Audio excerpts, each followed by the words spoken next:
Patrick, I don't know if you want to introduce yourself first, and then I'll pull up the presentation. Yeah, hi, my name is Patrick. I'm the Director of Development of the nonprofit WORCS, Worker Ownership Resources and Cooperative Services. We're a nonprofit that develop and incubate worker cooperatives in the southwest region of the United States, but we talk to people from all over to help them, get into or learn about more about worker cooperative or cooperative economics in general. Awesome. Thank you, Patrick. And I guess we're good to go. And again, folks, if you're just joining us, just feel free to jump in the chat box. If you have any questions, we'll do our best to address them. And let me pull up the presentation.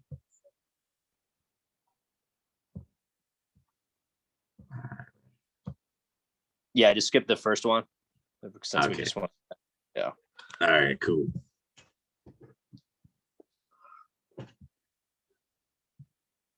And okay, yeah. So I mean, I already talked about like half this slide. If you want to go in the present mode too, it's in the should be in the top right corner, or oh no, you're not using the same format. But yeah, if you want to go in present mode so that it dominates the entire screen.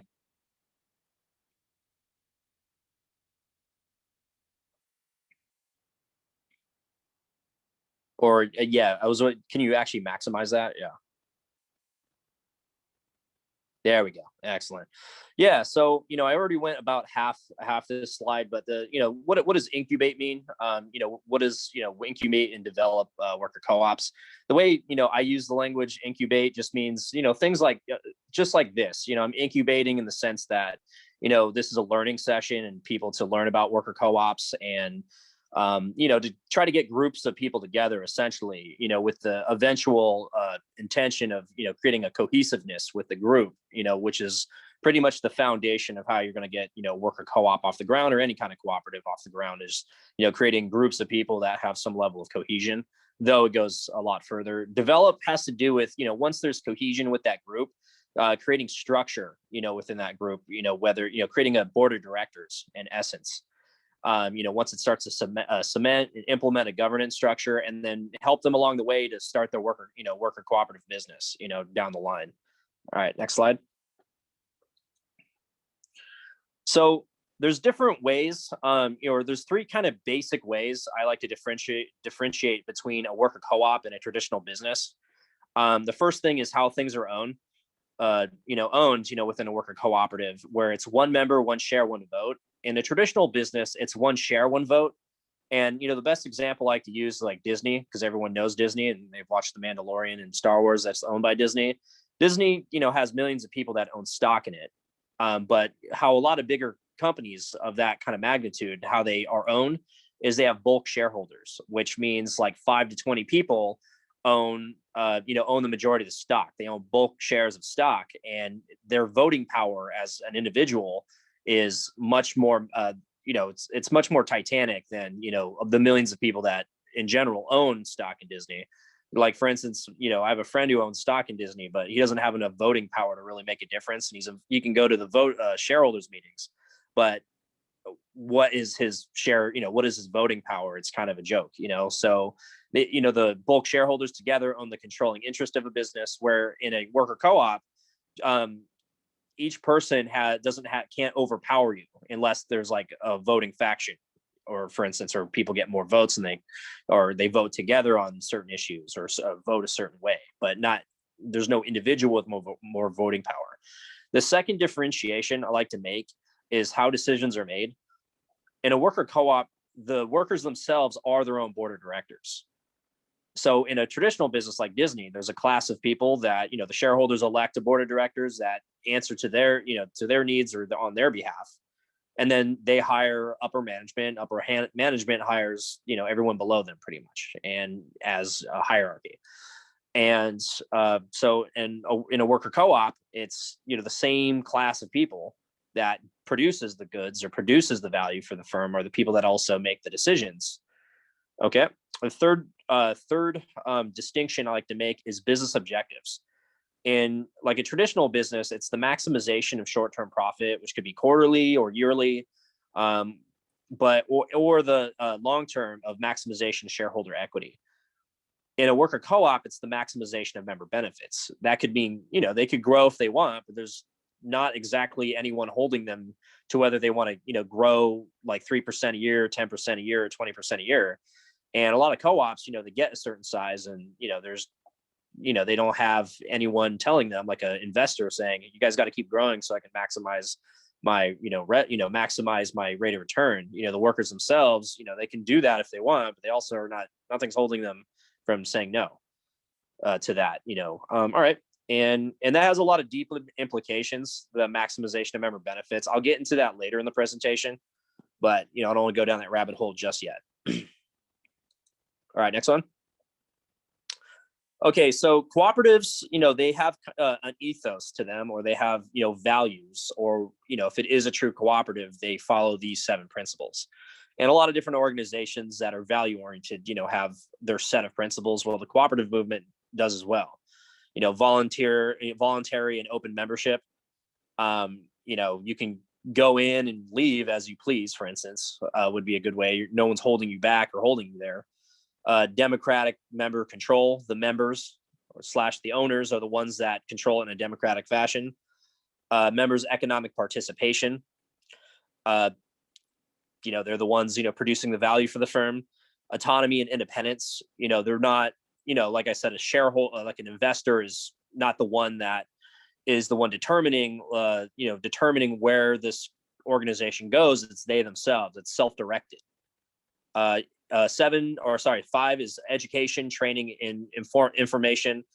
Co-ops have a lot of things like job rotation in them, where in order to be a true co-op, the co-op members at least know how other parts of the business operate, if they don't want to do it themselves. So when there are making decisions, or it's not one-sided, and they place an emphasis of training and continually having self-growth with the members within the firm. Cooperation among cooperatives. So that is, they try to they try to work with cooperatives, for instance, buy their goods opposed to other businesses, for instance, as a priority. Or they try to federate with other cooperatives so they can all meet this similar goals with each other.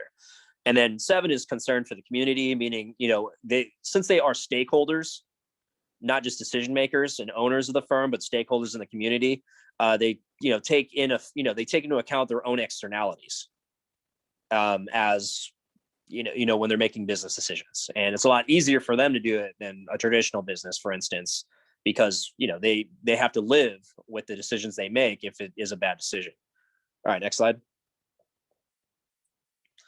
So something really interesting about the word cooperative is it actually means a lot of different things in American culture. Like there's these kinds of co-ops, those kinds of co-ops. Or when people use, oh yeah, I've heard of a co-op, but it's co-op in name. It may not actually be co-op, like an actual co-op. Now, so the first kind of co-op I like to bring up is a consumer co-op. These are the most common ones.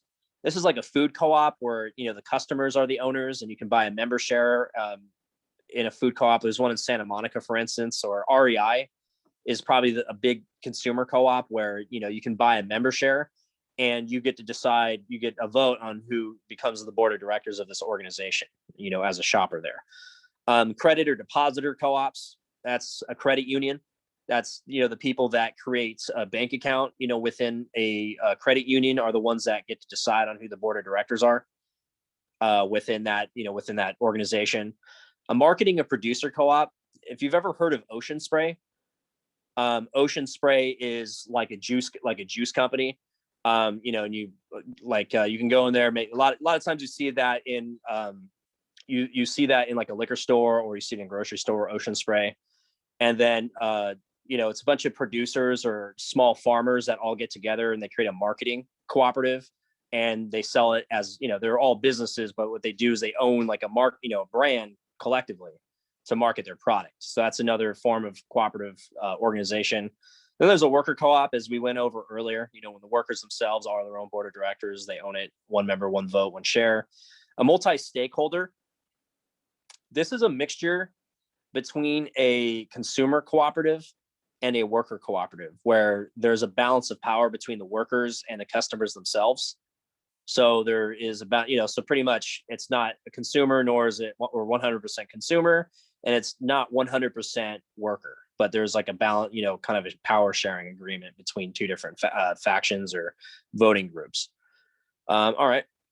Then let's see, hybrids are kind of interesting, where in places where they're, like they're not exactly cooperatives, but they're cooperatives, they're worker cooperatives where they allow investment to go into them because there is an absolute shortage of capital. Like you see some of these in like the Midwest, for instance, where there's just no capital available to, to start an enterprise. So what they do is they compromise and they, create non-voting shares, for people to invest in so they can, capitalize on it.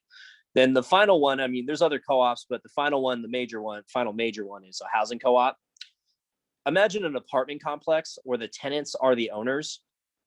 So they're not paying rent to a landlord. They're, if they are paying a monthly amount of money, it goes into a bank account where they all decide on where it goes.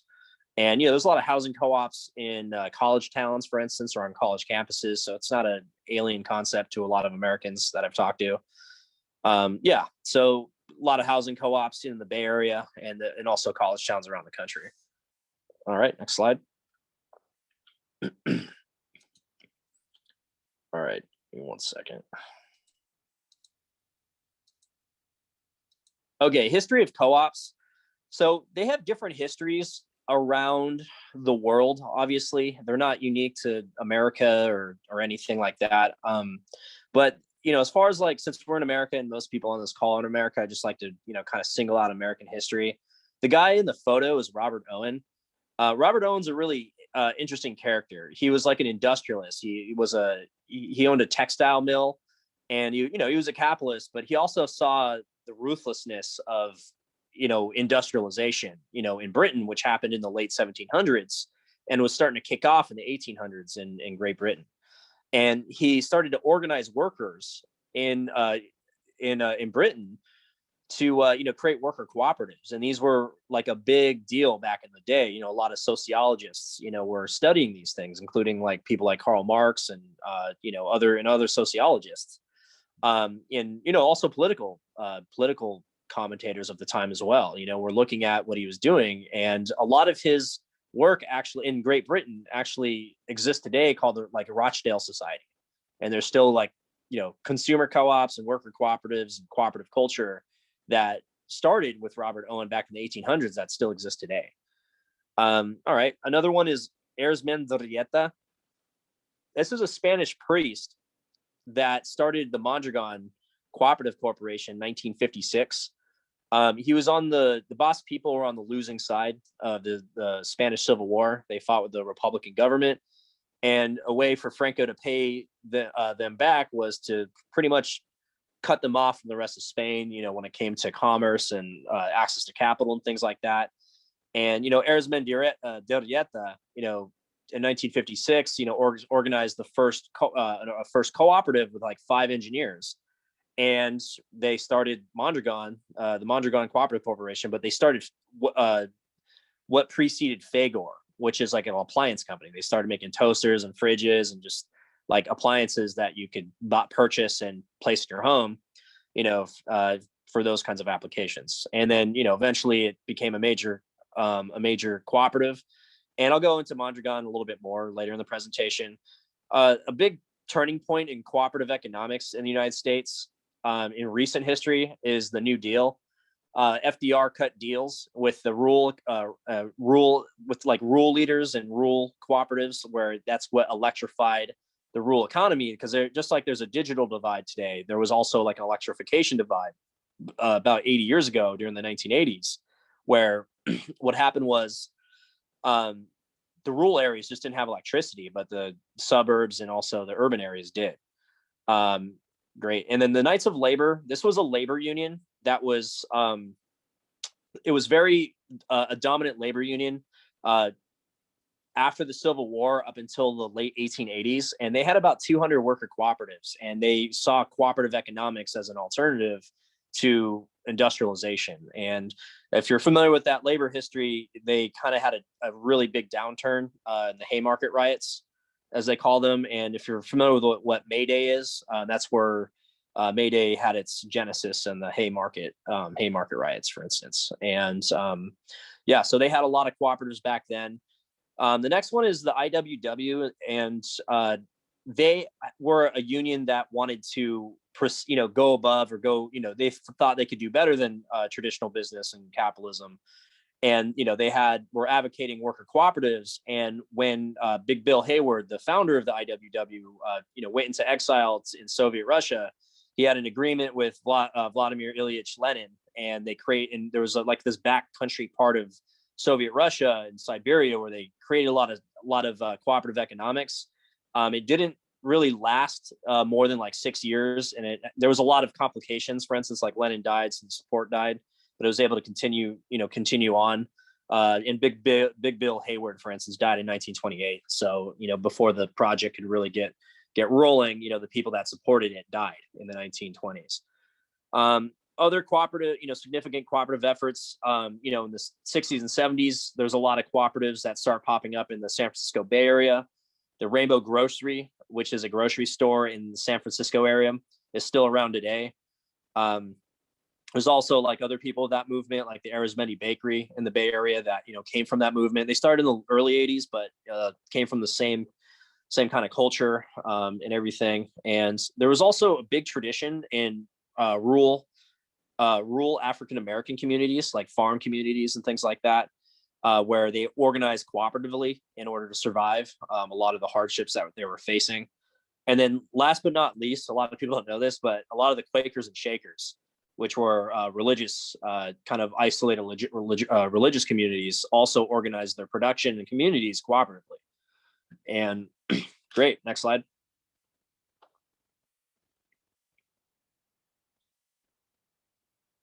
Let's see. Sorry, I'm having issues. Let's see.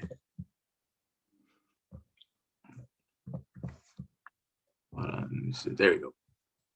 So, I get this question like all the time. It's a really basic question, like why even bother with co-ops? Like why should you care? And it's it's actually, once you start learning about them, it's actually pretty easy. The average wage in a worker cooperative this year, and I got this statistic from Vice magazine, who recently did an article on one of our board members. It's $20 an hour. Like, think of that. Like, you could be doing the same job at a regular business and get minimum wage, but in a worker co-op, you could be getting $20 an hour on average. So that's really interesting. And I'll go into more depth later on, but the average yearly patronage dividends is about 9K. So in a worker co-op, not only do you get a wage, you also get what's called a patronage dividend. And it's similar to what a dividend is for like a private a traditional business, where if you have a bunch of profits, what you do is you give part of that profit to the owners, the cash, just you do like a transfer of the surplus to the owners. That's what the worker co-ops do either every month or at the end of the year, where if there's a surplus, they, distribute it amongst the members, which is not really a characteristic of traditional businesses at all. Another thing too, is they're more resilient in the trough phase of the business cycle. The business cycle is like the boom and bust cycle, like how right now we're heading towards a trough, or, when the stock market crashes soon, we're going to be heading into a trough. And then there's boom times when everything's really good. And the economy crashes on average, in the Western world or just around the world, every 4 to 7 years. So it goes up and then it goes down. Now, worker cooperatives are more resilient. Now, why is that? So, how we dealt with the 2008 financial crisis, or actually how we're dealing with the crisis now, is, there's a big shock to the economy. And for instance, in the 2008 financial crisis, people withdrew their money, or they didn't want to spend any money after the whole meltdown happened, which has to do with the housing, the housing market being in a bubble and collapsing, and just all these artificial prices being quote unquote corrected. So what happened was, when people stopped spending money in the economy, sales went down. When sales went down, businesses laid off their workers to maintain, even solvency, or maybe to maintain the amount of profits that they want to keep making for their shareholders. Then what happened was, if they lost their job, they no longer could pay rent. And when people cannot pay rent, they have to move, or they go homeless, or they're on their own. Let's just simplify it. And then what happens is the landlords can't find people to pay the rents that they need in order to pay back the loans from purchasing it, purchasing the building or doing an upgrade. And when that happens, they default on their loans, and then the banks, all the loans that they gave out to all the landlords and other people in general, they start to default. And that's what a systematic crash looks like. And there's more things that happen down the line, but just a basic idea of like how something like that, how a system would collapse. In Mondragon, Spain, 8 years ago, or the Basque region of Spain, they only had an 8 to 10% unemployment rate 8 years ago, when the rest of the country had a 25% unemployment rate. Why was that? Well, they also faced the economic downturns or the fallout of the 2008 financial crisis. Clearly, the rest of the country was dealing with it a whole nother way through austerity measures, which means cutting government budgets because there's less tax money coming in. But in Mondragon, Spain, Basque region, where Mondragon is dominant, which is a worker cooperative that has 84,000 members, and it's a conglomeration of about 250 worker cooperatives. So when they had a decline in sales, instead of laying people off, since the workers are the owners, they all decided, why don't we all collectively cut our wages? Why don't we all collectively cut our hours? And why don't we all collectively cut expenses we don't need? So when they did that, the pain was spread out, was mitigated. And it didn't end up being that dramatic for every individual involved in that process, opposed to, let's just lay off like 10, 20, 30, 50% of our workforce, which caused a lot of social problems.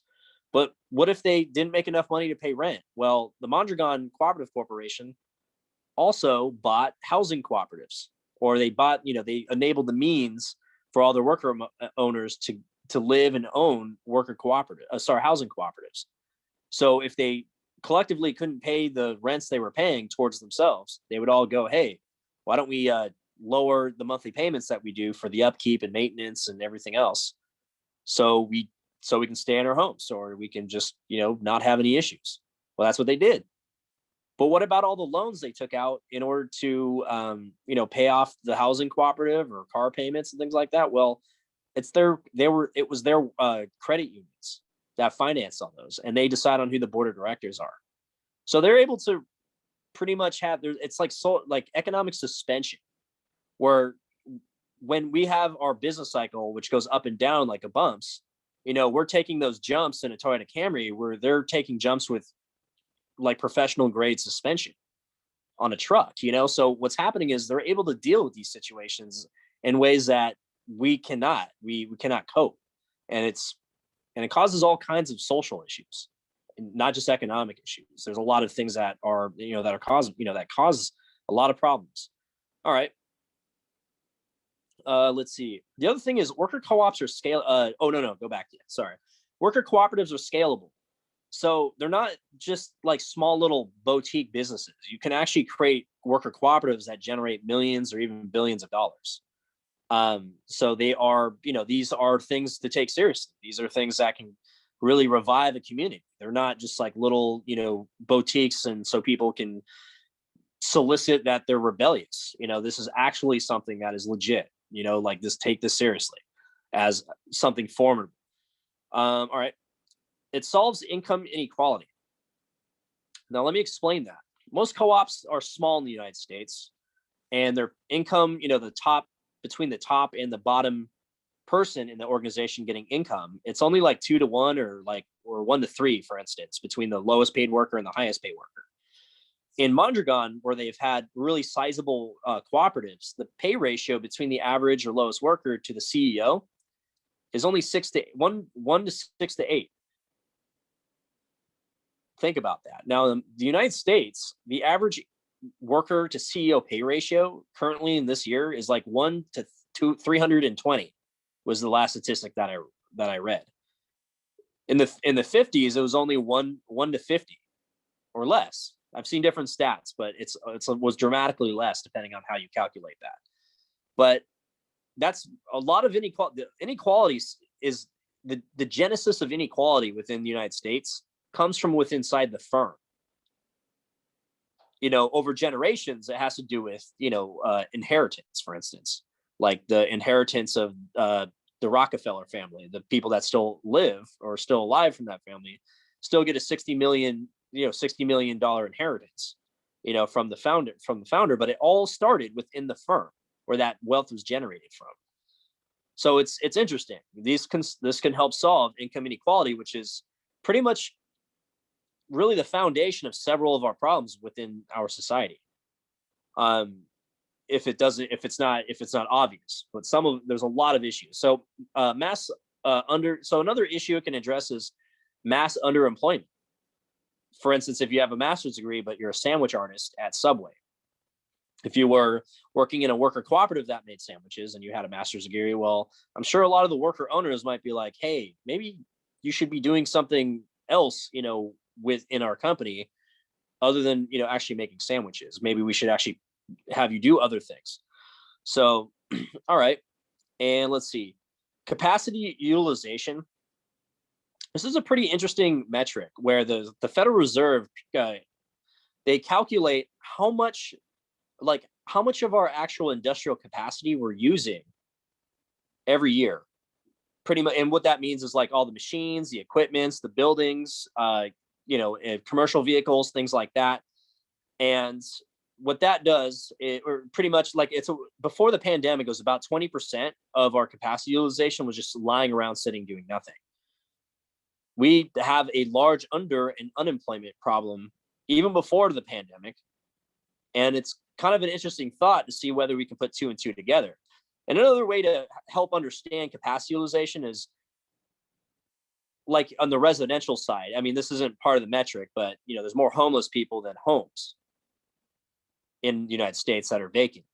It's the same thing with our industrial capacity. There's more buildings and there's more buildings and equipment laying around that and then there's also a large, as much or people that are not being utilized in the economy well. So it's like if you put those two forces together, all the equipment, the machines and buildings and all the unemployed workers and put them together, you could actually fix a lot of those kinds of problems within our society. So it's an interesting thing. And this is the answer to the question, why even bother with worker cooperatives?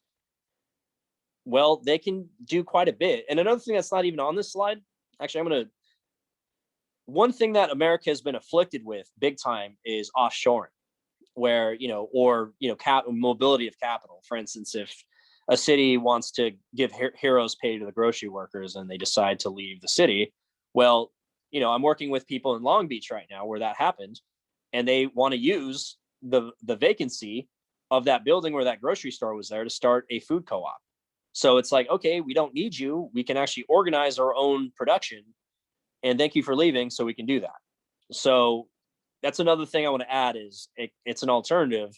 Or if a big money man comes in and, starts trying to throw his weight around that he's going to, people are going to lose all those jobs. Well, there's definitely ways we can, when he's gone, you can just reorganize it into a worker co-op, to fill that need in the community. All right, next slide. All right, so this is an interesting concept about if you get paid $20 an hour, like this is to understand what surplus is, as a worker. If you get paid $20 an hour, the only reason why you get paid $20 an hour is because you produce $20 an hour or more. But that and more that you produce is what I'm actually really want to talk about. It's like the biggest question about, our current system. Where does that and more go? And that and more goes into a bank account you have no access to or control over. You have no control over the surpluses you generate, where it goes, and how it's distributed within a company. But in a worker cooperative, what happens is you still get paid a wage, but you don't have a wage relationship with the firm. That extra that you produce, so if you get paid $20 an hour and you produce more than $20 an hour, that more that you produce goes into a bank account, which you and your cooperators or co-owners figure out every week or 2 weeks or month or whenever you guys feel that you need to, or how often you guys feel like you need to meet about deciding on what to do with the surplus of the firm. So that's one big thing to understand. There's no employee-employer relationship inside a cooperative in the sense of a traditional business. So like if you have disciplinary issues that you need to be held accountable for, you're not going to be held accountable, by a boss. You're going to be held accountable before a committee. Interesting. So, all right, next slide. All right, subordination of capital. So in the first slide, when I talked about like maximization of member benefits, I'm also going to talk about like what that actually means.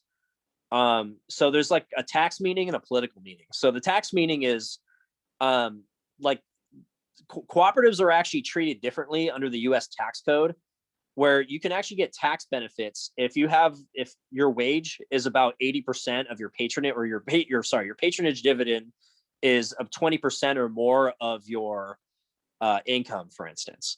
So you can get tax benefits that you can get tax benefits on your patronage dividends that you couldn't, like a traditional, it's not taxed the same as like a dividend in a traditional business. So there's also like a political meaning. The political meaning is, I like to use the subordination of capital is in a traditional business, the maximization of profits can get a business in trouble. For instance, like I like to use a mine, for instance. What are mines known for besides extracting metal or some kind of good out of the ground? Mines are also known for collapsing, and they're also known for giving people black lung or other health issues. Well, why are they known for collapsing? Well, the guy who owns the mine, or group of people that own the mine, might not want to use some part of the surplus produced by that mine. And they might want to, get a new pool, or, spend it on, put in the retirement or something like that. So it's subordinate to the needs of the workers themselves. And we had to pass regulations to make that less of an issue. Where before, the regulations that we had, like OSHA, for instance, it was a lot bigger. It was a lot bigger problem. So, but in a worker co-op, imagine if the workers themselves were the owners and the board of directors. Well, if there was a non-reinforced wall, they're not going to be like, you know what? I don't think we're going to need to reinforce this wall. I think we should just try to get as much surplus as possible. Yeah, I don't think that's going to happen, because, that mine is going to fall on them, and they're going to be like, yeah, we're not going to be able to own this or make any more decisions if the mine collapses on us. It's just not going to happen. So, they are stakeholders. Not only are they decision makers, where in a traditional business, there's a decision maker class that, or management, ownership, and then there are the working class, which are the people that produce the goods and services of that business for them to sell on the open market. Then a paper mill example. I like to use this example for another reason. It has to do with environmental issues, where paper mills are famous for making paper, but they're also famous for dumping things in rivers or the environment or wherever. So a traditional business, the owner may or may not live in the community, may not be on the board, the PTA board or government or whatnot. He might not have a reputation to protect. If it was a small business, if it's a bigger paper mill where, the guy could live in the region, or doesn't have to live in the region, he's just looking at the balance sheet and the income statement and how those work. And, when they're looking at disposing of toxic waste, they're going to be like, they're going to look at it and be like, this is too expensive to dispose it properly. Or they dispose it properly, or they'd be like, you know what, for like a tenth of the cost, we can hire someone, throw in a truck, and then dump it in a river. And I'm sure you've seen YouTube videos of people doing that with other kinds of businesses that produce toxic waste. I have. Well, if the workers themselves were their own board of directors and the owners, and they, which they likely live in that community, they also might be tempted to dump toxic waste in the river. But there is a big fundamental difference. They might have to drink that water. So, or they're, and that might risk the development of the children in the neighborhood, kind of like the lead going into, that one city in Michigan. I can't remember the name off the top of my head, but there was a famous lead poisoning issue because of the pipes and things like that. So, but they're going to have to think about these things if the workers themselves are their own decision makers. So are they going to make the right decision every time? No, but they have to live with it if they do make the wrong decision. So that makes them a little bit, that puts some extra pressure on them than a traditional business owner who, might have to deal with a lawsuit. But, the way they do that is they might prolong a court appearance, for instance, and just kind of grind somebody for years in a court. So yeah, Flint, Michigan. Sorry, I couldn't remember off the top of my head. So, all right, next slide.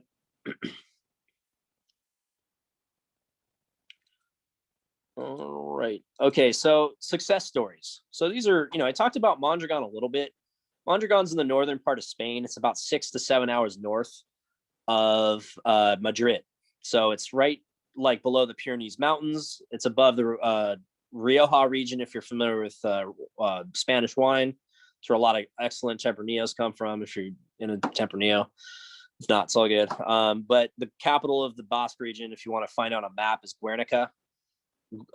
So pretty much like I was saying earlier, Mondragon's a very important cooperative because it was the first cooperative in the world to like scale up at that level.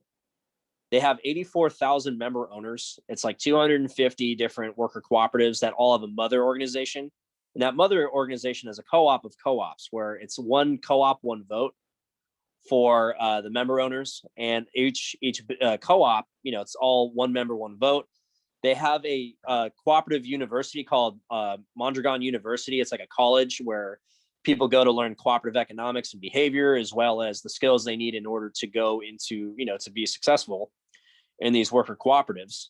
And, they own the credit unions, they own the housing co-ops. It is really, from an economic standpoint, it is a marvel. It is a modern marvel of the world when it comes to, economics. They truly did something that no other cooperative or anyone in the world is in terms of scale. Another pretty important region to pay attention to is the Emilio Romagna region. Why that is significant, this is in Italy. It's in between Rome and Venice. It's on the eastern side of Italy, right below Venice. And this is where like Ferrari and Maserati and a lot of the expensive sports cars are made. But it's also like a very rural and, agrarian kind of part of Italy. But what's interesting about Emilia Romagna is that 40% of their economy are worker co-ops. So that is insane in the sense of like they are a dominant force in their economy. Where in Spain, Mondragon is significant, but they only make up about 5 to 7% of the GDP of Spain. They're the 6th to 8th biggest corporation in Spain, but in the Emilia-Romagna region, as far as just like how dominant they are in a particular part of an economy, is that what makes them pretty interesting. So, all right. And then a local example of success is the Arizmendi Bakery. And Arizmendi Bakery has been around since 1983. That was when the first cooperative bakery opened up. It was part of the Cheese Board Cooperative, which is like a worker cooperative that sells cheese and does cheese related things. Or it's also somewhat of a bakery, but it's not quite what Arizmendi is like. Arizmendi is like a fully fledged craft. They do like craft baking and really high end, nice, really awesome goods. They have they lower their prices, but they make things high volume. And a lot of their baked goods are very healthy.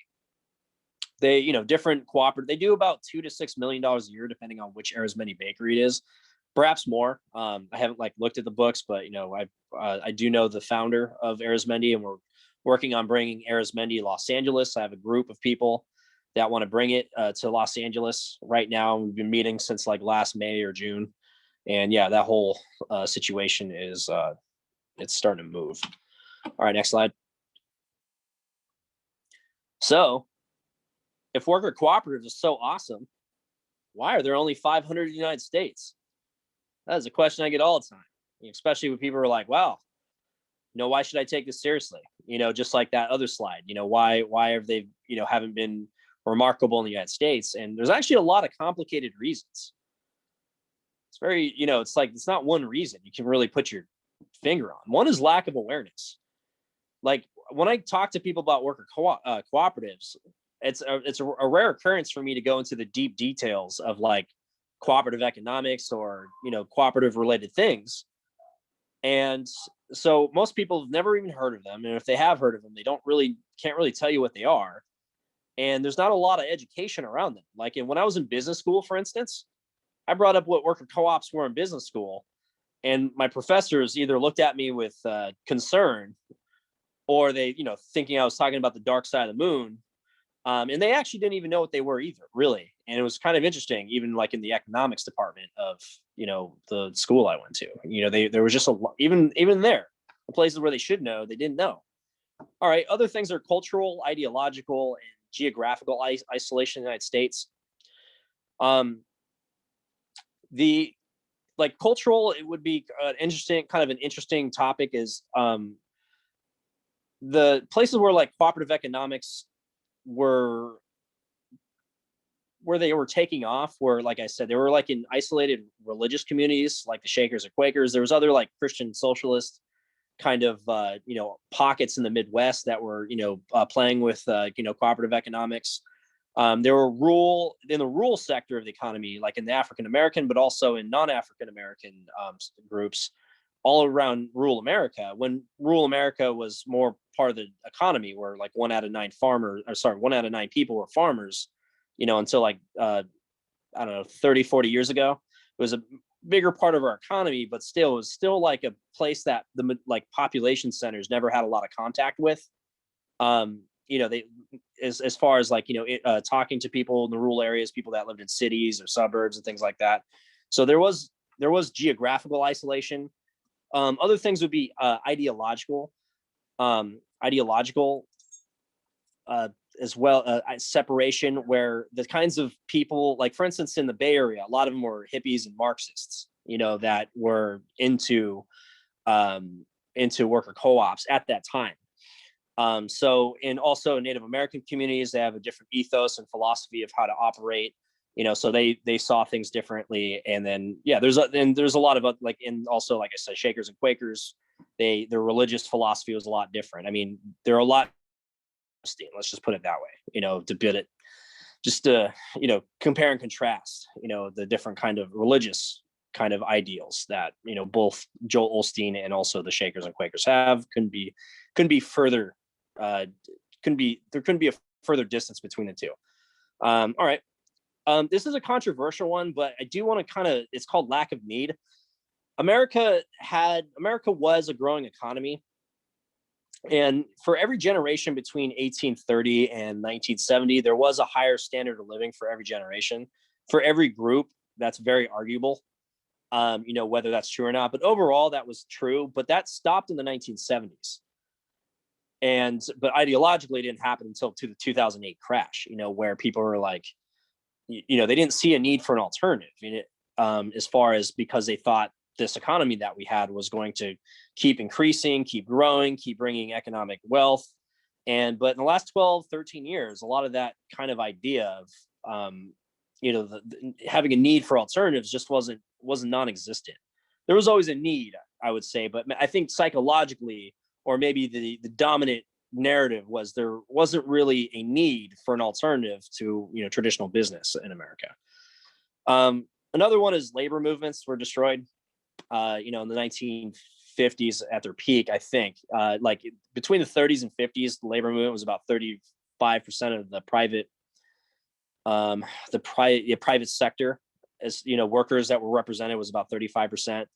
And now it's about 5 to 6, 7, depending on which kind of stats you look at. But it's like maybe it's about 20% of what it was, and it's still shrinking. It hasn't hit rock bottom yet, from what we've seen.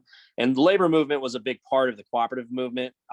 Maybe not after 1945, but before that, most definitely. So a lot of the ideas that these were still ideas that a lot of people in the labor movement always carried with them, but with the labor movement not nearly what it was. A lot of the ideas weren't being transmitted. Another reason is access to capital. Or institutional support. Like I have friends that want to start co-ops, but when they go to the Small Business Administration or Association, Small Business Administration, which is a government organization that gives out loans to small businesses and things like that. If you have cooperative language in your business plan, they'll look at you funny and be like, just take that. I like your idea, but just take that out and maybe we can talk business. So that's one example. Most banks don't even know what a co-op is. If you talk to them, so you have to go to specialized banks, to get a loan for a worker cooperative. You go into Bank of America, they're going to look at you like you're crazy. And trust me, I've seen it. Or firsthand. So that's one example. And we do have institutional support in the agricultural sector when the Department of Agriculture does support worker co-ops, but only there, nowhere else. And that had a lot to do with the New Deal, when FDR cut a deal with the rural America about organizing their economy. And a lot of it had to do with because corporate America had no interest in the rural economy because the ROI is not very interesting. ROI means return on investment. Another thing is tortured history. There's been a lot of experiments that failed. Like for instance, Robert Owen, came to America or came to Indiana, and he started to try to start a worker co-op movement, but the barns that they were using ended up getting burnt down. And, a lot of other co-ops that were started, didn't make it. I mean, that's, so they have a tortured history as well. So most people some people just didn't take them seriously. Now there's stunning successes of worker co-ops, but there's also stunning failures. If you look at history, though, there was a lot of stunning failures of capitalism, in the 1300s and 1400s and 1500s. As far as they tried organizing production that way, and they fell apart within a week or a month. And it took capitalism hundreds of years to get serious. It took they had to start getting the feudal lords to start loaning them money for them to have the capital operate. And eventually they got off the ground in the 1600s, 1700s, and beyond. Especially when they started creating new technologies to help them grow and sustain or reproduce that system. So okay, next slide. So you're probably not going to be able to read this one. I just stuffed a ton of information on this one, but a lot of you are going to be like, so like, how do I start? How do I get this rolling? How do we get the whole co-op movement rolling? I mean, this looks like a ticket for to solve a lot of issues. And I have answers for you. So, one thing I'm actually having a lot of success with is the mobilization of existing organizations. So for instance, there's this organization that I talked to on my private time, and that's the DSA. The DSA is an interesting organization in the sense that you can create a labor subcommittee or a committee or something like that just to focus on worker co-ops and start creating like subcommittees or focus committees on cooperative economics within existing organizations. It could be the Chamber of Commerce. It could be the DSA. It could be, I don't know, like fill in the blank, it could be a church, like you fill in the blank for me. Cause like, there could be a lot of different, a lot of different places where you can, if there's resources and people that are interested in it, have them like as kind of like a subcommittee or like a subordinate committee of a bigger organization. WORCS is an organization that's all we do is we focus on cooperatives and creating sustainable communities. But that doesn't mean you have to go start your own organization if you think you can actually get resources from a bigger organization. Like we're kind of schooling certain organizations on what they can do. Other things could be finding capital. Now, easier said than done, obviously. But if you have deep connections within a community, you could try to find more organizations that give grant money to start putting grant money towards worker cooperatives. Hey, you give grant money to small businesses, why don't you give it to worker cooperatives and educate them on what they are, and take that power into your own hands, get active that way. Another thing could be finding credit unions and banks, and have them have cooperative lending products that are specifically tailored towards worker cooperatives or just different cooperatives. Create community-based funds. Like on our website, we have a worker cooperative bank for seed money, and we have like 60 to 70 people. I started back in October that donate $2 to $20 a month, towards this fund, so we can start getting some capital together to start loaning out to, yes, the public bank. Someone said public bank. I'm in talks with Trinity Tran and her associates to bring public banking to Orange County, and I've talked to city council people in the city of Santa Ana, and other activists in the city of Santa Ana help get this rolling. And I have people that will present to your city if you want to get a public bank. I got muscle for you guys if you want to get that rolling.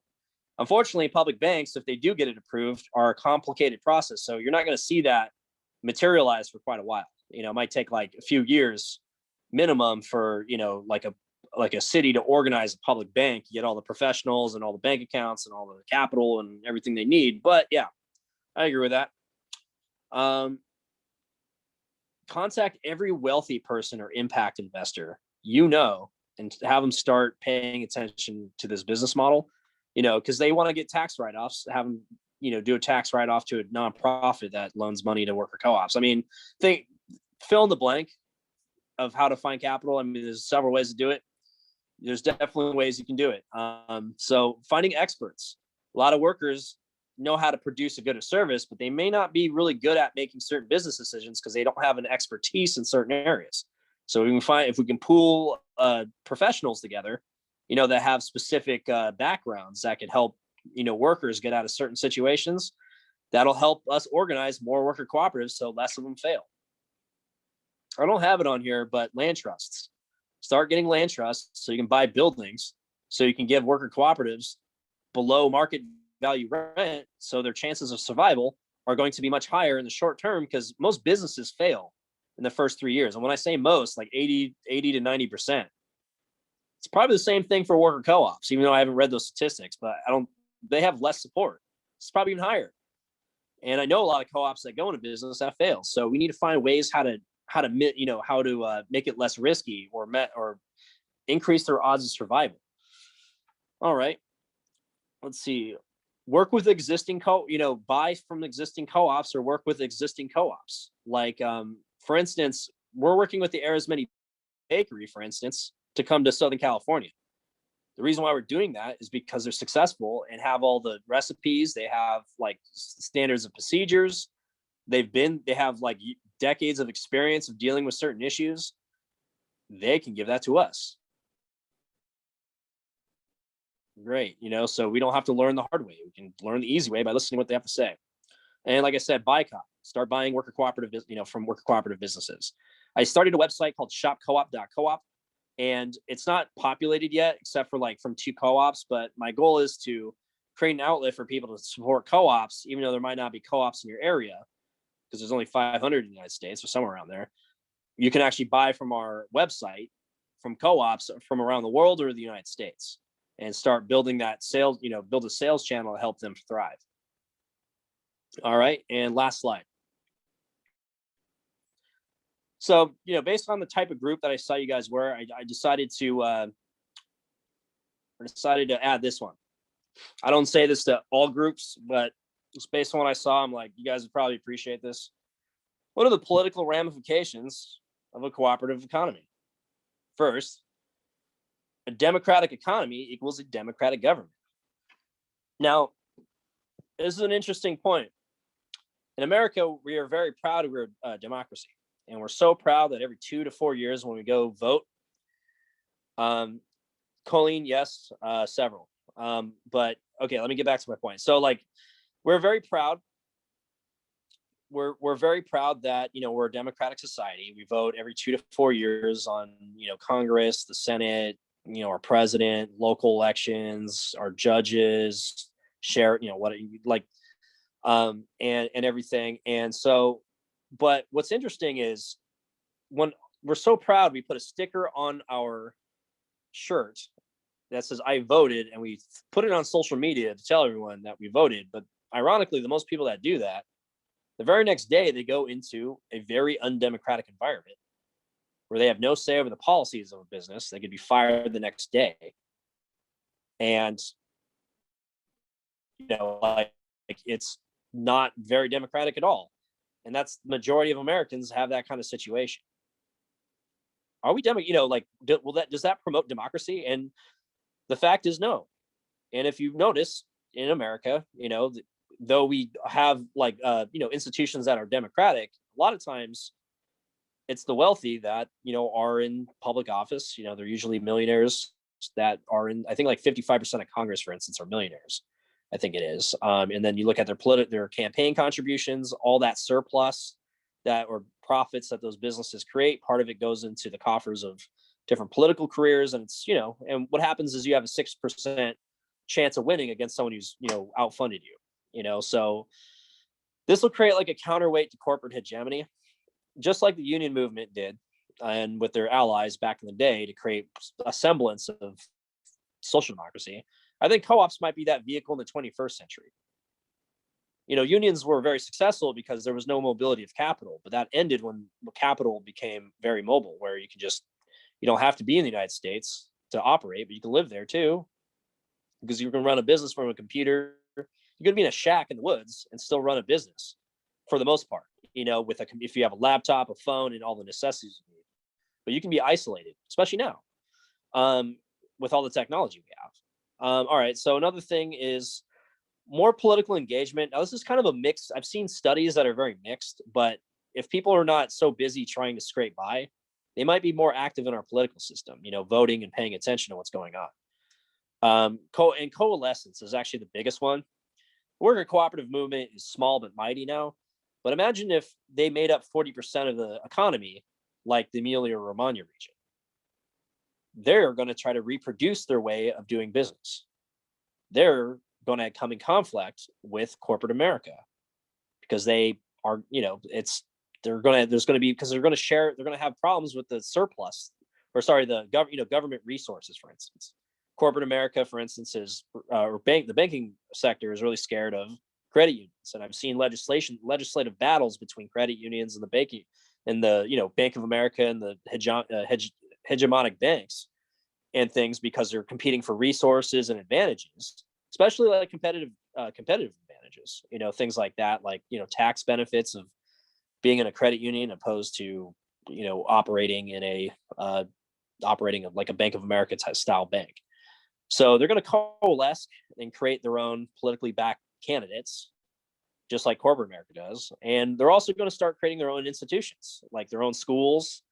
For instance, their own schools. They're going to create their own, there might be, just like there was back in the day, they might have their own religious institutions and other things like that to perpetuate or reproduce this way of doing business. All right, I'm done.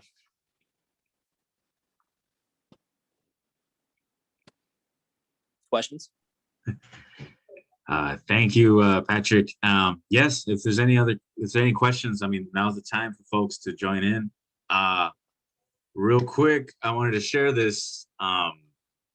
Another way we've been trying to do is how to learn how to work as a cooperative is there's this board game called Coopoly.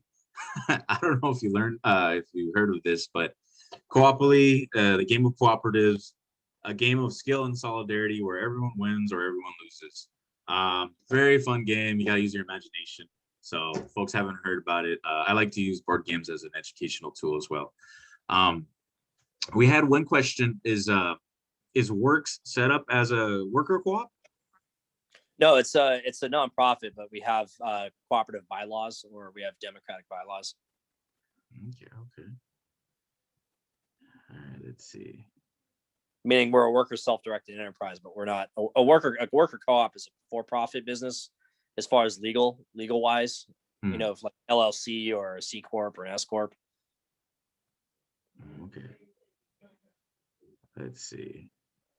Any other questions? And feel free to unmute yourselves. This is a relatively small group, so if you have a question, feel free to jump on. I'm trying to see. Yeah, I'm happy to answer any questions if you have any.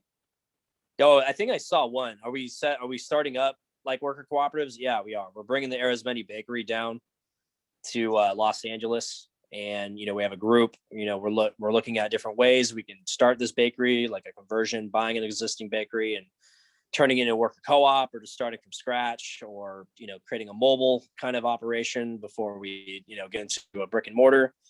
Because of the pandemic and everything. We also have a worker self-directed enterprise nonprofit thrift operation happening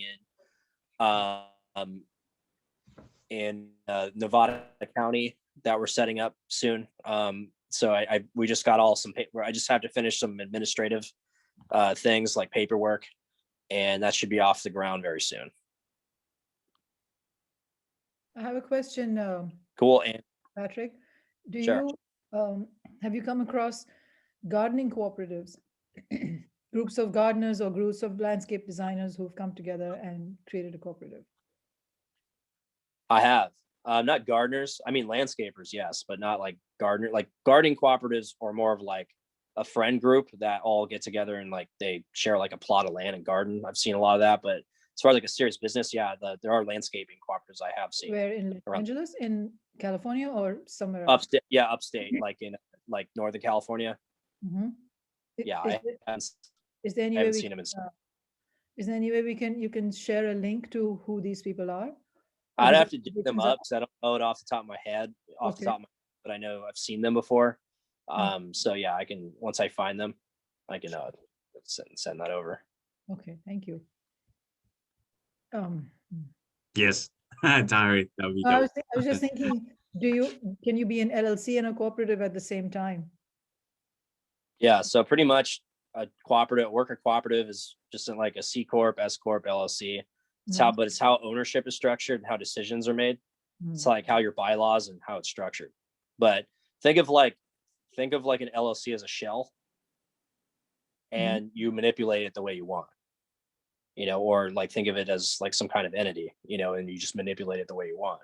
You have your governance structure. This has a way different governance structure, has a way different ownership structure, and it has a way different decision-making structure. And it's legally and recognized by the government or the state or whomever. California does have a designation under the consumer cooperative law that does recognize worker cooperatives. And like I said, the federal government, like I said, recognizes cooperatives under the subchapter T. Like I said, if you do patronage dividends, you get tax benefits for doing that under federal tax law. So yes, to answer your question, very much so. Okay, thank you. We had a question. Feel free to unmute yourself, Ji Young.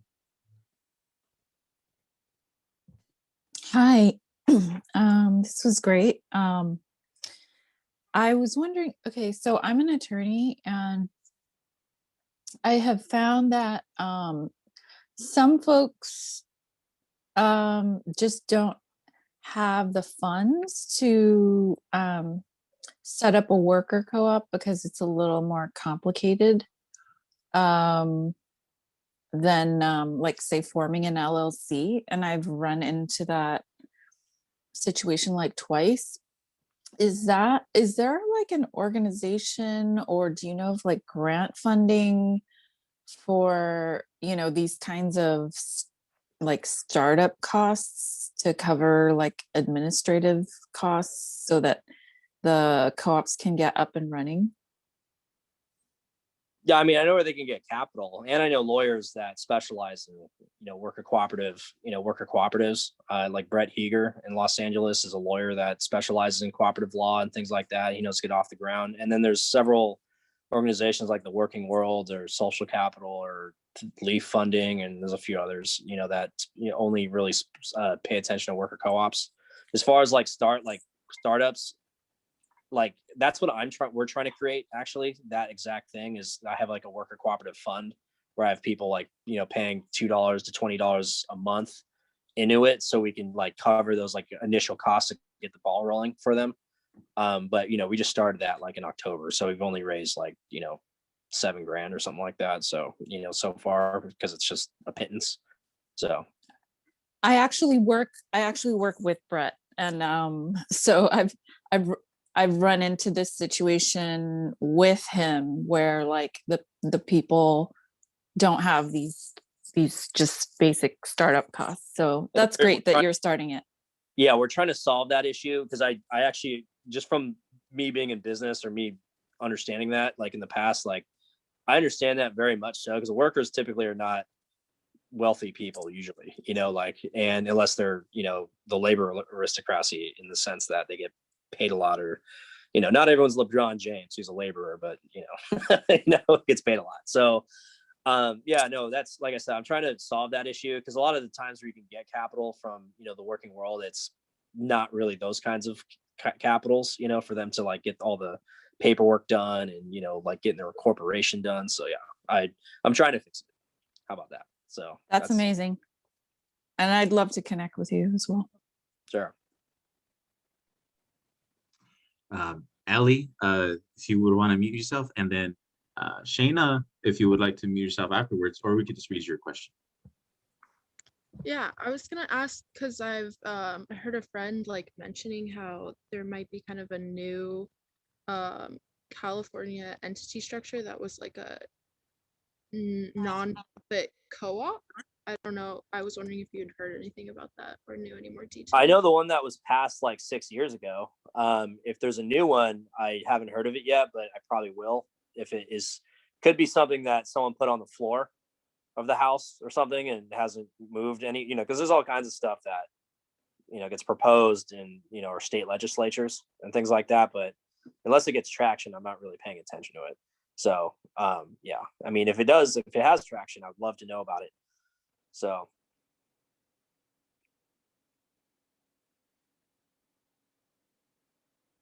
Cool. Any other questions? Yeah, I had just mentioning something of a concern. So I wrote, I'm interested to listen to your thoughts on this. There are so many co-ops that may be community owned, but adhere to all the other insidious capitalist ideologies. And not only as a worker, but being part of the community, this has been what's most frustrated me about co-ops coming up, is that I don't honestly feel like they really stay true to the meaning of what co-op is supposed to be. And I understand it's hard to get lost in this social structure and these things, but is there some kind of way that, I don't know, are you talking about this with people that are trying to co-create, or any thoughts on this at all? Yeah, I have a lot. Like there was one slide I was talking about how co-ops are going to reproduce themselves. A lot of it has to do with ideology and culture, but there is not really a lot of institutions out there to reinforce that. Like Native Americans, for instance, have a culture and institutions that reinforce their culture, but people outside of those cultures don't. In the United States, I mean, certain parts of the African American community have that. That in the union movement, but has that too. I mean, Mondragon, when they were looking at creating partnerships, with America, they were snooping around who should we talk to? And talk to the Steelworkers Union, because that was the labor movement, is where a lot of democratic understanding of how to organize. But I mean, the labor movement is like non-existent, so in America anymore, so it's like a very marginal part of, being a laborer, and that's sad, and I'm saying that as a friend, but it's just like a kind of a really sad observation. So, there's no, you need to do institution building. You can't just like start a co-op and, all right, because what's going to happen is it's going to what's called degeneration. And there was this bearded guy in the 1800s that wrote about that. And he wrote this book called Das Kapital. He writes about degeneration of worker co-ops because he has the same concern. Mm-hmm. But if you notice, the thing is, like, there's a lot of co-ops that, don't have to go down that path. There's no like reward system. So it's like, of course, of course they're going to degenerate, So because, that's all they knew. So it's all they know. So there isn't like a reward, because they're rewarded to do that in our society, So, we need institutions to build this stuff to do that. So, yeah. And there's no co-op. There's not a lot of co-ops in America they have to work with other businesses. I see this all the time. They just become another business because, they're not working with other co-ops because there are none. So, that's what I have to say about that. I understand. It's just not a simple way to really fix that issue until, like I talk to people about co-ops all the time. So it's, but there's none, it's not a lot. There's not a lot of this institution building going on. You have to completely rebuild society in a way. Yeah. And there's a good book that we've been reading called the Regenerative Business Book. And it talks about that, like a lot of the degenerative practice, or at least the degenerative characteristics in a lot of businesses. And part of our work is about disruption. Like, how do we work in ways where we think in new ways? Einstein says something about you can't solve problems with the same mindset. So I feel like a lot of these worker cooperatives may, at least ones that I've seen, may fall short in that. But that's what we're starting these conversations. We can figure out what does it mean to start a cooperative structure in our communities. I'm sure they're going to look different from where I'm at in Alhambra, from areas in like Pomona or areas in like Boyle Heights and all that. Cooperatives. I think that's part of the beauty of it, is that it brings in this diversity. Colleen asked. She said, they said, I am curious if you could add more about the difference between a hierarchical business decision-making process and worker co-op process. And they also said, it's one of the huge draws for me as a worker. I get that the economics are important, but it feels like you're left out a huge chunk of what is critical to worker co-ops. I mean, most of us have worked for a business. There's this guy called a manager, and sometimes a manager is the owner in a small business, right? He hires you. He decides when you work, or he might give you the privilege and be like, hey, this, when are you available? Sure, but then he also decides on what you get paid. He also decides on what the processes of the business are. He also decides on what the rules are. He also decides on. Do you? Yeah, sorry, I'm gonna push. Yes, I hear you, and I am aware. What Okay. I'm saying now is, in a worker, I'm not being combative. Now I'm just, I'm talking to everybody because everyone's seen this before. In a worker co-op, you decide, every 2 weeks you go and decide on, like, you have like a governance. You have like a governance. but that's a part of building a worker, right? That's the part I think that that I was looking for in this presentation because there's lots of different options for how to make decisions collectively. And Sure. From the worker cooperatives that I've been involved with, either as a member or working towards building, right? Like that's a huge falling off point, because when people, when co-ops get started and are not, well tooled and well suited for making difficult collective decision making, that's a falling off point. And also it's also one of the places that I have found in talking to people about building co-ops is what that means is somebody has to cede power. There's an expectation of power and decision making, and when we go this direction, somebody has to cede it for others to share more of it. And how you begin to talk about the people who are going to be involved, about what, and that is a second job in a way, right? Like, in addition to doing the labor of your work, you are also running a company, and that expectation. So I just think, as somebody who is pitching worker co-ops, how could you add a little bit more into that presentation so that people who are thinking about these questions are exposed to all of the, what I would say is, the real draw of a worker co-op. Yeah, the sure. other side of it.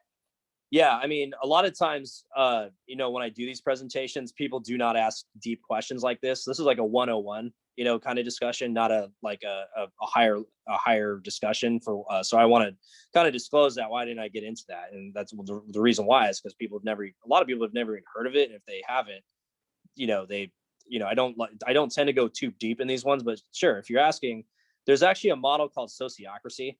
And they're probably, Arizmendi Bakery is a modified version of Sociocracy. And I'm actually getting trained in that next month, to look at their governing model and everything. And to give you an example of like things they do is like consent. If you can't find consensus, do consent, for instance. And consent might be like something that's controversial or something you don't have a super majority or consensus or something like that. What you do is you actually do a trial period of it. So you just enact it. And then what happens is when you enact it, then you have a more educated way of having a decision about it. For instance, would be like an example of, sociocracy and that governance model. And another thing too is job rotation. So one of the problems, is in worker co-ops is there's a lot of one-sidedness, you know, a lot of workers may have, and they might want to find a leader or someone to like lead them, but you know, they need to get trained in multiple different respects of that business so they understand what is going on. They need to understand how the books work. There needs to be constant training. Otherwise, you're just going to fall back into being a traditional business. It's training, training, training. You need to have you know, you have to have programs together where you're training people.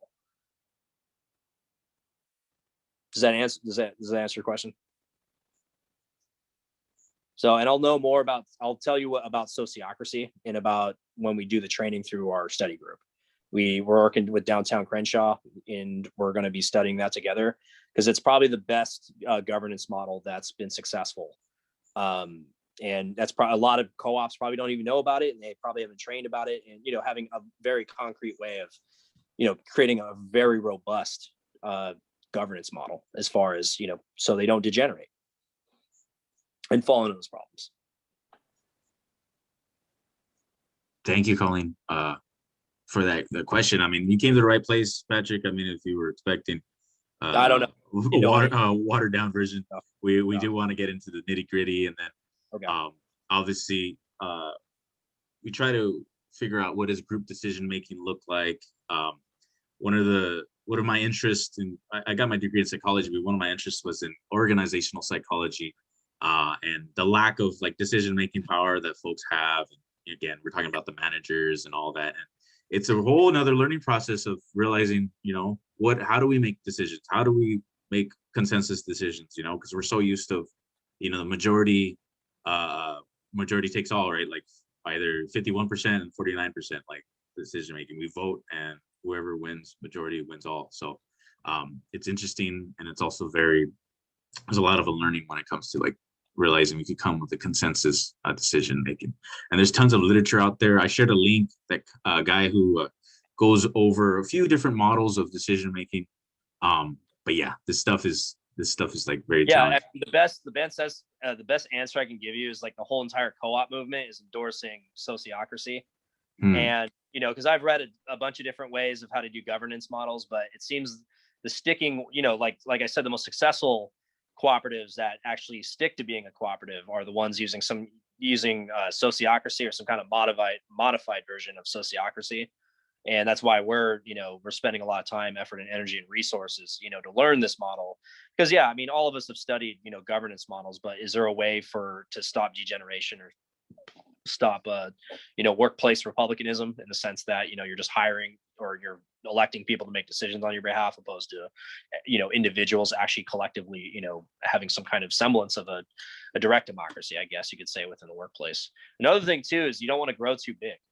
That's another thing I see a lot of degeneration too, is Mondragon figured it out where, you know, if you don't want to grow beyond a certain size or grow too fast, because what happens is you might bring in people, if you grow too fast, you're going to bring in people that don't care about democracy and they're there just for a paycheck. And that's a big problem. And they face that. It's one of the reasons why Fagor, how big are they? They tend to stay around 400 to 500 members. And then they cleave off and they grow horizontally. So like best way to describe that would be like a grocery store. If it got too big, you would cleave off like the meat section or the dairy or meat section or the deli or something like that. And they would be their own co-op, but they would still be affiliated with that same operation, would be the best way. But they're independent of each other, but they still have coordination and things like that. So that was one way they prevented degeneration, is, you know, they kept them a certain size. Yeah. Oh, I just wanted to mention something. It's interesting that you mentioned about how culture has an impact, and how Native culture has this culture of cooperative. Locally, there's a cooperative garden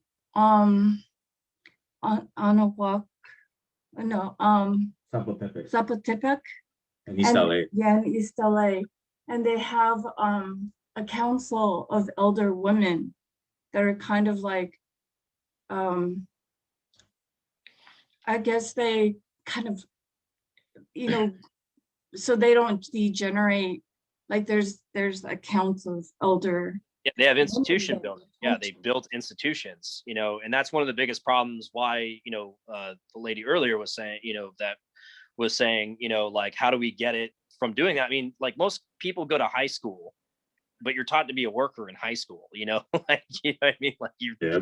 taught to do what the teacher says. You're taught to just, do your homework, and do it and then turn the assignments on time. They're training you just to be a worker to go in the workplace. Mhm. So that's like one of so it's like a core thing of, that's why institution building and how, education and things like that, that's how you're going to rebuild this. That's how, so you have to like take the institutions that we have currently and then retune them or create new institutions. Yeah, completely disrupt, create, completely different ones. And it's possible. I mean, I think we will often try to look for models, but it's like the models might be different again, wherever you're at, wherever location, wherever community, and the people around you. Like our cooperative, if we start one, might look different than someone else's, and I think that's a good thing. The diversity, and yeah, like Teresa was saying, Zapotepec was a really good, a very inspiring group, and they're still doing it today. They were able to get land in like I think Ventura or something, so they're continuing to like grow, but it's modestly growing, and their efforts was to really preserve the Mesoamerican indigenous practices. And I think a lot of folks were even addressing here. Obviously, a lot of the work that we do is also, cultural revitalization. Learning about traditional ecological knowledge, learning about our indigenous roots. So I think a worker cooperative is again like a vehicle towards that. Democracy doesn't just mean money and all that. It means like our culture and how we are and how our autonomy. Yeah, and like I don't like using this example because they're but the Amish, for instance, if you build a barn, the whole community, they're it's the butt of jokes, but it's like, but they do, but the core of their culture, maybe not the not the except for the not embracing technology, but the core of the culture was really interesting where they have, I mean, there are inequalities, but they're like justifiable. They're not like 1 to 320 for like for average pay ratio. And if you build a barn, the whole community comes and helps you build a barn with the expectation that you're going to help them build a barn or do other things, so there's this reciprocation of goods and services and things like that. So it's like, it's really interesting, where the like I said, it's they have different, the culture that they have, but also like what Mondragon was able to prove to the world, like you can actually scale this up and make it competitive in a sense too. The boss culture is very cooperative. It's a very cooperative culture. It's not they're like a native Spanish culture, for instance, and their language is very unique and there's nothing like it in the world. They haven't been able to figure out where it came from to this day. It's not like Spanish. It's not like Catalonian or French or Gaelic or anything, which are also in that area. And yeah, the food's amazing. The bread's amazing too. It's awesome. Yeah. So yeah, I love Basque bread, but it, it's very interesting that cultural, because they have their own university. They have their own churches. They have, or their Catholic churches are the ones that were, it's not the regular Catholic church. It's, Erzman de Rieta was the one who started this. So there's obviously some cultural component to that church where they were able to do their own thing in that part of Spain, opposed to, adhering to a lot of the practices in the other part, where the church preaches or practices in other parts of Europe and things like that. So it's a big part of how to reproduce a system is, having institutions to reinforce and reward that kind of behavior. That's the problem, is there's no reward system for that kind of behavior in the America, at least in California, for instance, opposed to like a Native American reservation or site or where they operate. So yeah. I see Jiyoung, and sorry if Carolyn, I'm sorry if I'm pronouncing your name wrong. Your hand's still up. I wasn't sure if you still had a question or. Oh, I didn't mean to have it. I meant to put it down. Sorry about that. Your virtual hand is up, by the way. I mean, I just probably echo off, we're saying about the institutions, given that, institution also incorporates cultural institutions. So like churches, how we learn, how we're being educated. Yeah. Say that again? The family. The family, yeah. So families. People have been talking about the nuclear family and like the industrial revolution, the influence behind that, and how, like Teresa, she talks about how important elders are part of her culture, and here it seems like we just put them in old folks' homes. We put them in retirement homes and get rid of them, and the families is becoming more and more smaller. And me, I consider like my friends part of my family, so it looks different. It looks different to everyone, I'm pretty sure. And thinking of it as we have to create some kind of institution. To me that means like ceremony. To me that means learning practices within people I can share, and how do we continue those practices. One of what I would call my institution is music. Like I've been sharing music with my friends and family, and through my family that's been something we continue to carry on, and it's a value that we like, jamming. So I just wanted to kind of expand that, that these cooperatives both, perhaps are a vehicle to build cultural institutions for, even like indigenous folks whose cultural institutions have been, destroyed because of, the history of this country. Yeah, most institutions also are built on the surpluses of, economic activity as well. So just like, a lot of families are built around, how production is done in the United States, like the surpluses are also just the wages and the whole system. I mean, a lot of the surpluses from worker cooperatives will probably end up going into a church, or end up going into some kind of, in the pockets of families, the wages and also the patronage dividends, but, all these other institutions and things like that. So you can start funding these institutions, through development. So interesting. That sounds good. Capitalism kills community and families. Any other questions? Any other comments or topics that came to mind for people right now?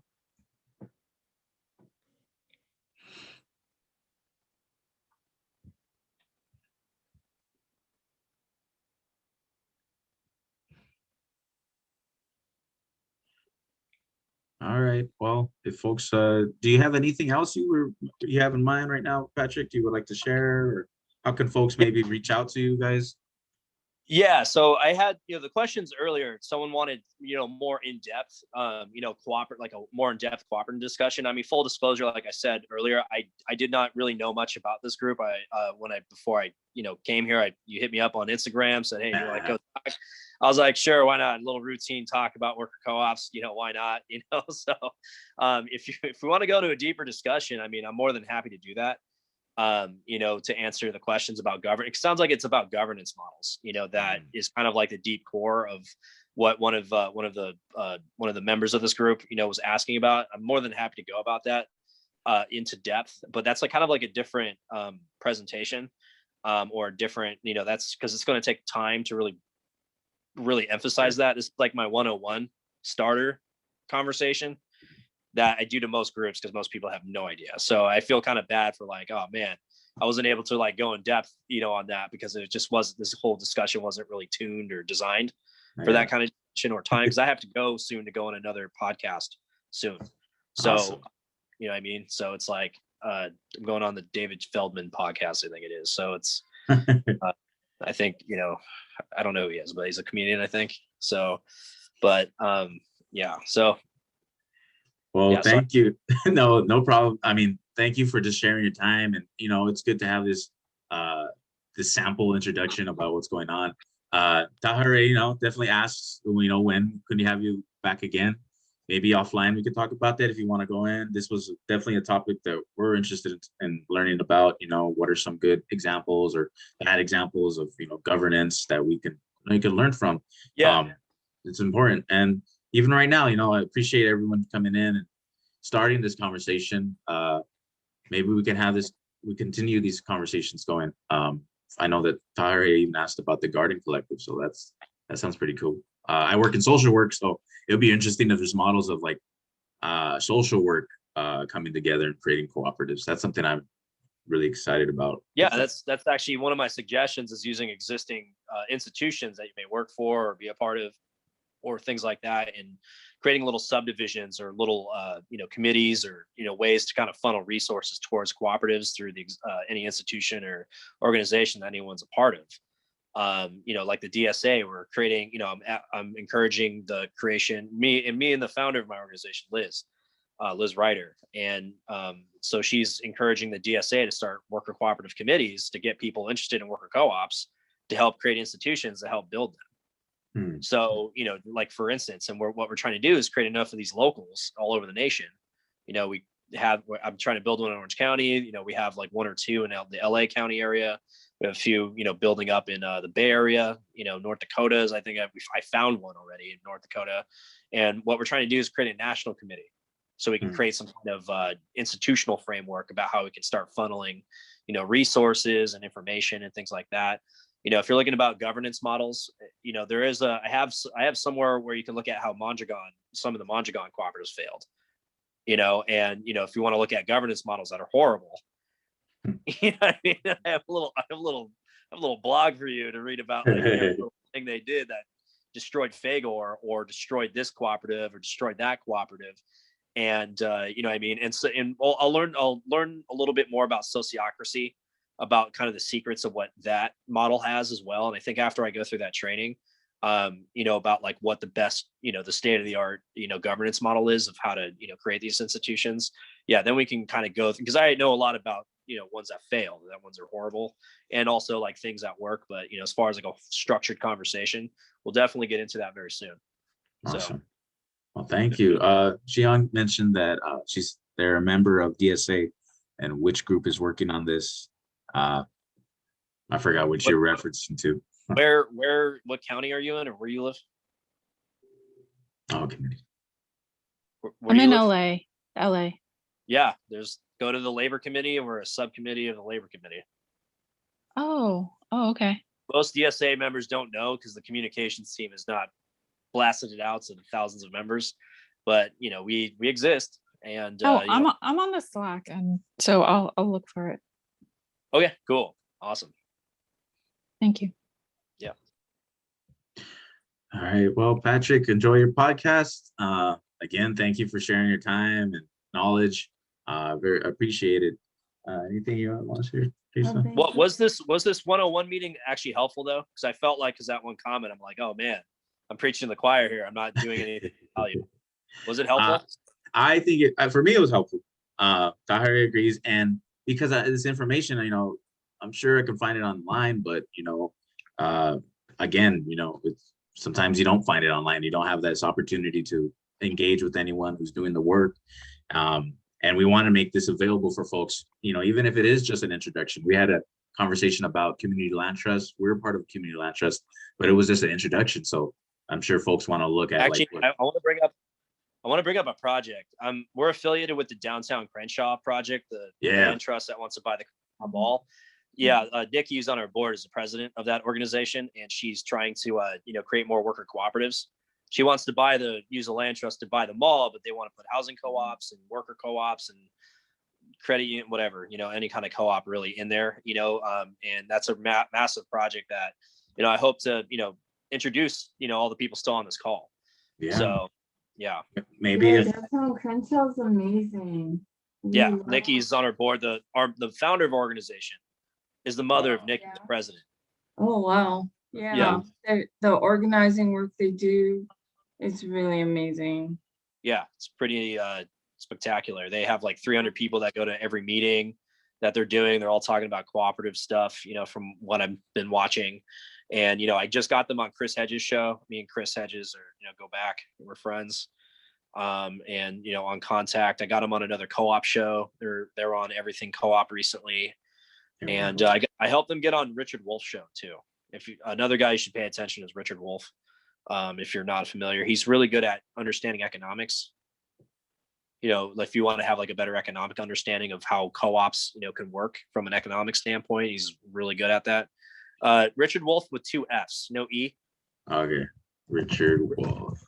Yeah. Economic update. Yeah, correct. Yeah. Awesome. Yeah, he's on KPFK or 90.7 FM. I forgot what it is. I don't listen on the radio anymore. I just kind of watch his YouTubes every once in a while now, but he has a lot of awesome work. So great. Thank you. Awesome. Yeah. And if any other folks you want to bring in, and if you have a discussion, we love having discussions. They're so needed. You know what? I'm going to bring in Liz Ryder next time. And she's part of helped start an organization called Lucy, which is the Los Angeles Union Co-op Initiative. And that is we're trying to we just presented in front of like 350 different unions in Los Angeles, and talking about how unions and worker cooperatives can coexist or work together with each other. Yeah, Lucy's Liz Ryder is actually part of Lucy. WORCS is actually older than Lucy, but WORCS has been around for about like 9 years, 10 years. Liz founded it, helped found Lucy like I think 5 years ago. She's on the board, and she's really doing a lot of excellent work with Lucy. And and they got a bunch of unions to sign on from a meeting they had at the end of January, where they had that many unions go, and I think like maybe 50 unions hit them back about getting cooperatives off the ground. Unions are going to be pretty key, or what's left of the union movement, because they have union dues where they can fund worker cooperative efforts and things like that, where they can buy businesses or put first right of refusals into the union contract. So if a business wants to sell or wants to move or whatever it is, they have the first right of refusal to buy it. So all those jobs just don't like go away. So they can retain, union jobs in the case there's certain issues like that.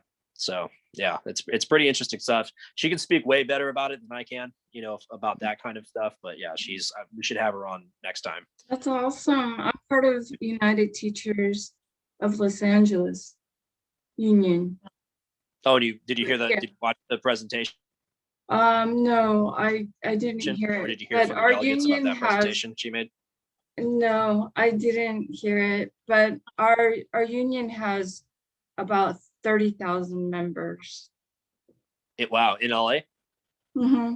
The Wow, teachers cool. union. Yeah, so she has a whole presentation ready to go. Oh, yeah. All right, we'll check it out. Yeah, cool. Awesome. Awesome. Thank you again. Thank you again, Patrick. And everyone here, good night. Enjoy your weekend. Get some rest. Stay safe. And I look forward to the next discussion. Thank you, everyone. All right, thanks. Thank you.